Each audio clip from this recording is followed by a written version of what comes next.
imagine being a resilience professional and also owning a winery, knowing all the good and bad that can happen with supply chain and logistics. And like Brian said, running out of or having a shortage of the glue that adheres the label to the bottle, the levels of um, volatility. Yeah. That's what I find. So in one, I love to drink wine in full sincerity, but I also find it interesting that you can do everything right. And then like he said, there was a fire in Oregon or a Yeah. winery I belong to in California. They said, hey, because of the fires, what we plan to release in 23, we poured it all out. It's so bad we can't bottle it. Wow. Or the frost, there's this or that. Like there's so many things outside of your control that I find the making of wine and the growing of grapes very interesting because, like I said, it is such a volatile. I would never buy a winery. So kudos to Kudos those to of you who Brian are and in that. Yeah. But I guess if you're going to do it, being the resilience guy, Well, I've heard growing wine and creating good wine, it's an art. And well, I'm not the greatest artist, so I know I wouldn't be very good at it. So a couple of takeaways from that. One, I want to visit Brian's winery, obviously. Two, we need to do a crisis management and preparing for the unexpected broadcast at Burning Man next year. I think that's a good idea. And we need to help them with mass notifications. There are several vendors in this auditorium right now who would, I think, love to be the official mass notification communication system of Burning Man. Let's make that happen. I have another middle of the night story for you, Alex. Okay. Hopefully more on point than the last one. But it's another return to the office story. And it's with the airplane manufacturer Boeing. Okay. So just like every other company, they have been encouraging their employees to come back to the office. But a few things came out recently that have their employees upset. First of all, the CEO commutes from a very far distance away when he's in the office. He uses the Boeing private jet. And in a press release yesterday, they said the board of directors requires the CEO to use the Boeing private jet for all work-related travel and all personal travel for security issues. Okay. Last year, the CEO used the plane 400 times. Wow. So whenever he wants to come into the office, he just hops on the private jet and off he goes. There was also some pushback because they recently opened an office in an area of the country where nobody really was, and it came out that the CFO lives 5 minutes from that office. How convenient. And when Boeing asked why that office was open, Boeing said, oh, no, we didn't open that for the CFO. We opened it because we recruited a new treasurer who lives in that town. So you're seeing this interesting dichotomy of management saying, we need you in the office, but management not being there. And Boeing's response to some of these questions was, we find that it is more valuable for our executives' time to be out in the field with customers, employees, and stakeholders than to be in the office. And then they were surprised that there was massive pushback on this press release because you're saying it doesn't make sense for management to be in the office. But then, of course, it totally makes sense for everyone else to be in the office. Yeah, that seems a little odd. You know, I'd be a part of pushing back on that as well. It reminds me, I'm going to give a different story here, but it's in line with the same aspect of what Boeing is doing with the executives. Back with the SARS incident in Vancouver, Hong Kong, and Toronto especially, I worked for a company. We split our workforce. We had 2 offices. My team, we split up, went in different offices, and we were told, don't get on airplanes, don't go to certain places. And all the employees, we were following that, doing what we were told. And executives we're taking flights all over the place, including other hot zones for SARS. So we got a little upset with that, with the executives at the time, going, wait a minute, you're telling us one thing and doing another. And that's what's happening here at Boeing. Executives are doing one thing, but telling everybody else to do another. Well, of course, people are going to push back because you're that's not the culture of your organization. You want to build a good culture, but you're not following it yourself. It's like, Absolutely. do what I tell you, not what I do. Yeah, I also find the physical security aspect interesting, that the board of directors, quote unquote, requires the CEO to only fly private jet. I don't even remember the name of the Boeing CEO, but I'm pretty sure that if the Boeing CEO were in this exhibit hall right now, no one would know who that person was or who that person looked like. It's not like there are CEOs names like Mark Zuckerberg or Elon Musk or previously Steve Jobs, that these people we know. Yeah. Maybe there would be a security reason, because maybe you don't like their product. But I thought it was interesting that, I don't see the security restraints around the Boeing CEO having to fly private for personal reasons. Um, so, Yeah, that's really interesting. and I would think, again, we've talked a lot about your product and your consumer. I would think, as the CEO of Boeing, an airplane manufacturer, you would be encouraged to fly airlines that fly Boeing airplanes whenever possible. Yeah, be seen on your products. Let people see, like, that would kind of show confidence in your product. But Yeah. keeping it kind of secret and off to the side, opening an office for one person is rather, well, that just seems fishy. Yeah. Let's face it. It goes back to your do as I say, not as I do. Yeah. And then it's always interesting to me that management finds it surprising that employees are pushing back when the company is not doing the same thing top to bottom. I think that's part of the pandemic that has empowered employees now, and social media. They can communicate it faster. They're discontent, that they're not happy with something. A company, Boeing, could put out this press release, and as an employee, I don't even have to say anything. I just have to forward that on with a frown face. Yeah. And all my family and friends or others, if I tag the right people, they latch onto it. Yeah, and I think companies would find that you get a lot more buy-in from employees when whatever it is you're rolling out applies to everyone. Yeah. So years ago, I worked for a company and we were struggling financially and sliding to, like, are we going to go bankrupt? Like, kind of not just having one bad quarter, but it's getting bumpy. And so they made a decision. This was a company that every year had paid bonuses, and they discontinued that because it wasn't profitable, which was fine. And then they also said, this is the one time I've seen it make sense. We're not going to have any raises this year. But the way they did it was, if you made over a certain amount, and I think at the time it was $80,000 US. If you made over that amount, you did not get a raise. And that applied all the way up to the CEO. There was no exemptions. So if you made under 80,000, you would get a raise. Above 80,000, and it wasn't like everyone but the C-suite or everyone. It was like, no, it was everybody. And so it was the first time I'd ever seen a company give bad news like that, and people were disappointed, but not angry, because we all saw, okay, the company might be sliding towards bankruptcy. They just picked a bright line and it went all the way to the top. No one was excluded. And it was one of the times I really felt, as an employee, we are actually all in this together. Yeah. And those are the kind of thoughtful things. So you want to go back to the office, we're all back, or we can't do raises, none of us, or things are canceled, or things are rolled out.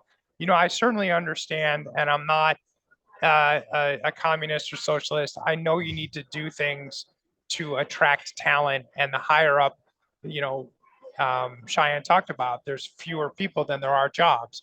Yeah. You have to do certain things, but once people are inside the fence and inside the family, you can treat us equally in certain respects. Yeah. And that's why I tell that story to this day of they just said everyone above this number up to the CEO, nothing. Yeah. You're gonna stay. And they, so then it wasn't like, because a lot of times you see these policies, or oh hey, come back into the office, or if you're the CEO, you can take a private plane and come in once a week. Yeah, I know a company I did work for a couple of years ago. They've been wanting to get people back into the office as well, but all the management and the executive travel nonstop. They can go to any office they want, whenever they want, if they even need to. So they can't figure out why many of these employees now are refusing to go back to their offices. Why do we want to go back? And they're complaining we have all this Real estate. real estate, that we're paying for, no one's using it. Well, you know what? Even your management team and leadership team aren't using it. So why are you pointing the finger at us, that don't have management titles? It's not our fault. You created this. You're not following your own guidance. So why should we follow you? If you can't call yourself a leader if there's nobody following. So exactly. And again, I know it comes back as I'm anti-office, and maybe I am, but realistically, I look at, is there a business need? Is there a cultural need? Is there a geographic need? Like, why are we doing what we're doing, remote or office? I worked for a company prior to COVID, where we were a small company and we were all remote. And then we got bought, and then we were part of a big company, and we were still all remote. I was based in Tampa at the time, and the first time I ever walked into a company office was in Singapore, of all places. And we were effective, and we were profitable, and we worked as a team, and it worked culturally. So you've got to have that culture. You've got to have that business need. So again, that company was a software company. People weren't walking into a store to buy that software. mm-hmm. So we weren't a restaurant chain. So it made sense. We were flung out all over the world not to be in offices. And in management, it was the same thing. Up from the top to the bottom, it was all the similar process. They asked that company at the time, they asked that you were within 1 hour for the people who traveled. I traveled a lot for this company. And so for the people who traveled, not an accountant, but a traveling hack like me, all they asked is that you were within 1 hour of a major airport, because I traveled every week. So that makes sense. They don't want James 7 hours away from an airport when he's at the airport 4 times a week. But that's all they asked, was you need to be within. And again, it was thoughtful. It was the salespeople and the consultants had to be within 1 hour of an airport. Everyone else didn't care. Wherever. So it was, so I like that. It was thoughtful. It met the needs of the clients, the customers, the business. There was reasoning behind the madness. I think right now we're kind of in a gray period, because the work environment is changing. Obviously, a lot of people enjoy working from home. I know I do, because when I'm at home in the office, I sit beside 2 big patio doors, and curtains are open, sun's coming in. I see trees, the sky. If it's raining, I get to see the lightning and the thunder, snowstorms, or whatever's going on. I hear kids playing, and it's actually relaxing. I'm looking at pictures of that mean something to me. I'm not looking at those cloth, walls of a cubicle, or worse, or they're hard, plastic walls or something. It just feels better. And I think with the pandemic, has taught people is they feel better, which is what all companies want their employees to feel, is feel better, but they don't know, and they haven't adjusted yet to be able to understand, how do I lead these people virtually? And that's something that is still a learning curve for a lot of people. How do I manage a virtual team? If everyone works at home, it's great. People can work at home. We're still meeting our timelines, getting our deliverables. People are attending calls if they need to, or whatever the case may be. Travel if needed, depending on, like to your point, if needed. But how do I manage that? And that's not something that is, it's so new that most leadership don't know how to do that. So we're kind of in this gray transitional period where we're finding out all these things. And if an organization and leadership can't figure that out, then they turn around to say, well, then I'm going to revert back to what I do what know. I know. And Everyone it's come not, back in. it's not thoughtful. Yeah. And that's the key. And I'll give you another example where I'm finding that thoughtful. So I'm one of the co-founders of a consulting company, as you know, and we've had clients from before COVID where, you know, everyone required everyone to be on site, and now we're not on site. But because we know these clients and we have relationships with them and we built trust with them, when we do a project, we pretty much hit our timeline goals. Now, we've had some clients that we acquired during COVID, and we've never met them in person. And I find because of that, the trust, it takes longer to build trust. And so those clients we've seen, if you look at the projected timeline of the project versus actual, it bleeds longer. So we've recently gone back. If you're a new client, we have to meet you in person at project kickoff. We don't have to be there every day. We don't have to be there every week. We will be there for one day on site to kick off because we are finding we need to build that trust with you. We need to break that bread with you. We need to see you in person, really understand your pain points. But that's an example to me of thoughtfulness. We haven't told our team, you're now going to a client every single time. And we're not saying you're now not going to a client ever, but we are saying, hey, for new clients, one kickoff meeting, build that trust, break bread, and then what works best. Yeah. But hopefully our team feels that's thoughtful. And if you don't, you can definitely let me know. But we've adjusted based on the market. Hey, let's go all virtual. Okay, that's not working as effective as we want. Okay, let's start seeing people. But again, we're not going from one extreme to the other. We're not 100% Zoom to 100% in your conference room. Yeah. Let's meet once and go from there. To use your vernacular about risk, it's like taking a risk. Oh, that didn't work out the first time, so I'm never doing it again. Correct. Like you go from one extreme right to the other and you give up. So working from home, it's not working. So we'll just give up. Bring so everybody. now everybody comes back. No, why isn't it working? And sometimes taking a look at why something isn't working can be painful because you may realize I did that wrong. Yeah, and we found as a consulting company, we don't sell software. We sell ourselves. And that is based on trust and time together. Yeah. If I buy a software and you implement it, either works or doesn't work. My trust is based on does it work or not work. Yeah. If I'm selling you strategic consulting or something, you know, not black and white, you have to trust me. You have to trust the person who's talking to you. Yeah. And again, you know, to go for, like you said, that thoughtfulness, we have certainly found those delineations around age groups.